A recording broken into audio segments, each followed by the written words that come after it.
Once hot startups that spectacularly failed, top 5. In general, startups don't have the best track record, but the companies listed here has lost billions of investors' money. Some founders have made horrible decisions while others have made criminal decisions and are facing decades in jail on top of their public humiliation.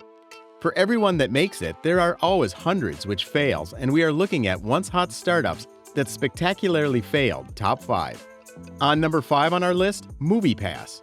MoviePass, founded in 2011, got a huge bump in subscribers in 2017 after offering an incredible deal: unlimited movies in theaters for just $9.95 monthly. The company's hope was that by giving users a huge discount on movie tickets, it could negotiate with theaters for bulk pricing and then make up the costs on other customer services. But those plans never reached fruition. According to a Federal Trade Commission report, the company, looking for ways to reduce costs, went to great lengths to keep subscribers from using its service.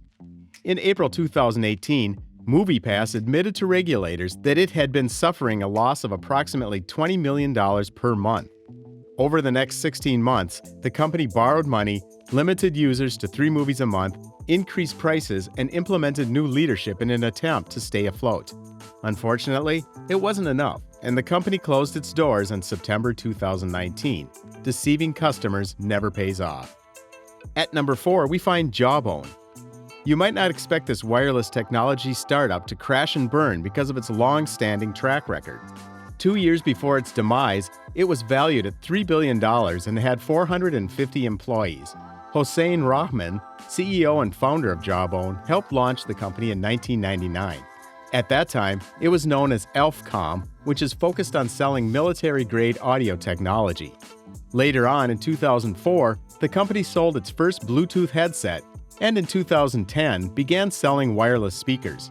In 2011, the company added health and fitness trackers to its product line, which led to various product issues and financial challenges, which led to the startup's end in 2017. The startup received a total of $991.6 million in funding over 3 rounds during its lifetime. It seems scaling isn't always the best move. At number 3, we find Munchery. In 2010, co-founders Tri Tran and Conrad Chu launched Munchery, an on-demand gourmet meal service that delivered convenient microwavable meals to its customers' doorsteps and did quite well. In 2015, the San Francisco-based business began to compete with Blue Apron, offering customers an additional service, the ability to order boxes of ingredients and recipes to make their own meals. Next, Munchery expanded into New York, Seattle, and Los Angeles and set up expensive production kitchens. But this move didn't quite work out as planned. Long story short, the expense of expanding a dwindling customer base and the rise of food delivery services like DoorDash that sourced from a variety of restaurants forced Munchery to shutter its New York, Seattle, and Los Angeles kitchens in 2018 and closed down completely in January 2019.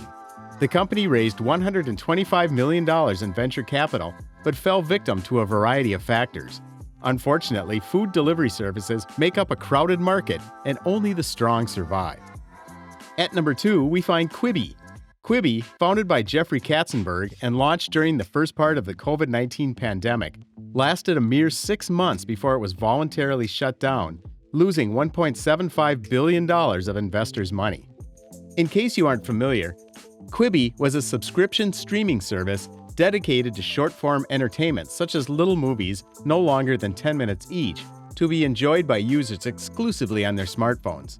Subscriptions cost $4.99 per month with ads and $7.99 per month without.